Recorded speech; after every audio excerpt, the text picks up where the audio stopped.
মিষ্টি আলু আমরা কতভাবেই না খেয়েছি, কিন্তু কখনো কি এভাবে পিঠা বানিয়ে খেয়ে দেখেছি? যদি না খেয়ে থাকেন তো অবশ্যই আমার ভিডিওটা ফলো করবেন।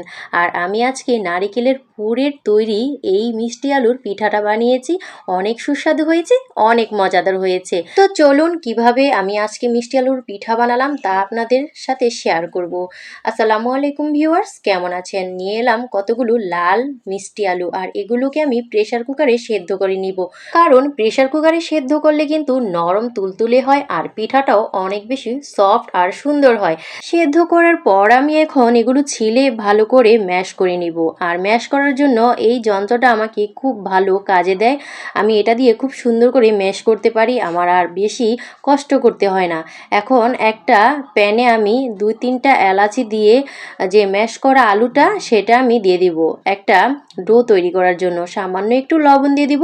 তারপর যে আলুর কাতটা আছে এটা আমি ভালো করে মিশ্রণে দিয়ে একটু বলক দিয়ে দিব। তারপর আমি দিয়ে দিব চালের গুঁড়া।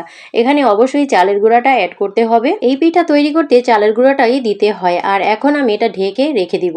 এরপর আমি পুরটা তৈরি করব। তো এখানে নারকেল নিয়েছি, যেহেতু আমার ফ্রিজে নারকেল ছিল তাই সেই নারকেলটাই আমি এখানে দিব। আর দিয়ে দিব এখানে পাটালি গুড়। পাটালি গুড়টা দিয়ে আমি ভালো করে একটা যে নারকেলের পুরটা সেটা আমি তৈরি করব। তো পাটালি গুড় দিয়ে কিন্তু নারকেলের পুর অনেক সুস্বাদু হয়। বিশেষ করে এইসব পিঠাতে কিন্তু যদি দেন আপনি ঘ্রাণে পেট ভরে যাবে খাওয়ার আগে। তো এখন আমি যে ঢেকে রাখা ডোটা সেটা আমি ভালো করে মথে নিব। এটা যেহেতু একটু নরম রেখেছি তাই কিন্তু আমার ডোটা মথতে একটু কষ্টই হচ্ছিল। যাই হোক, এখন আমি 2 হাতে ভালো করে তেল মেখে নিব। তারপর একটা গোলা নিয়ে এর মাঝে চেপে চেপে এটাকে রুটির আকারে বড় করব। এরপর মাঝে পুরটা দিয়ে গোল গোল করে আমি এটাকে ভালো করে একটা শেপে তৈরি করে নিব, গোল। তো এই গোল শেপটা তৈরি করার পর কিন্তু একটু অবশ্যই তেল দিয়ে নেবেন। তারপর একটা শোন দিয়ে এভাবে ডিজাইন করে নেবেন। এই ডিজাইনটা কিন্তু চাইলে আপনি করতেও পারেন, আর না করলেও সমস্যা নেই। যদি গোল রাখতে চান তাহলে গোলও রাখতে পারেন। আমি এমনিতে একটু ডিজাইন করে নিলাম, আর দেখতে কিন্তু ভালো লাগবে তাই। আর যেহেতু এখানে মিষ্টি আলু দেওয়া আছে তাই কিন্তু ডোটা একেবারেই নরম ছিল আর ডিজাইনটাও তেমন ভালো আসছিল না। এটা যদি শুধু চালের গুঁড়ি দিয়ে হতো তাহলে কিন্তু অনেক সুন্দর গাঁদা ফুলের ডিজাইন করা যেত। তো যাই হোক, আমি এভাবে আরও কয়েকটা বানিয়ে নিলাম গোল গোল করে।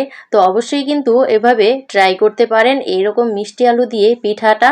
মিষ্টি আলু অনেকেই কিন্তু অনেক দিন থেকে যায়, খাওয়া হয় না। তো তখন কিন্তু এভাবে মিষ্টি আলু দিয়ে এরকম পিঠা বানিয়ে খেতে পারেন। আর আমার এই যে পিঠাগুলো হয়ে গিয়েছে, এখন আমি এটাকে একটা স্টেনারে ভাপ দেব। আর ভাপ দেওয়ার জন্য আমি এখানে রাইস কুকার নিয়েছি। রাইস কুকারে আমি সবগুলো পিঠা বসিয়ে দিব সেদ্ধ। তারপর আমি এখানে একটু ফুড কালার ইউজ করেছি যাতে এটা দেখতে অনেক বেশি লোভনীয় লাগে। তো চাইলে আপনারা ফুড কালার ইউজ করতেও পারেন, না করলেও সমস্যা নেই। এখন আমার পিঠাগুলো হয়ে গিয়েছে, এখন আমি এগুলোকে তুলে নিব। তুলে নিয়ে আবার কয়েকটা পিঠা বসিয়ে দিব।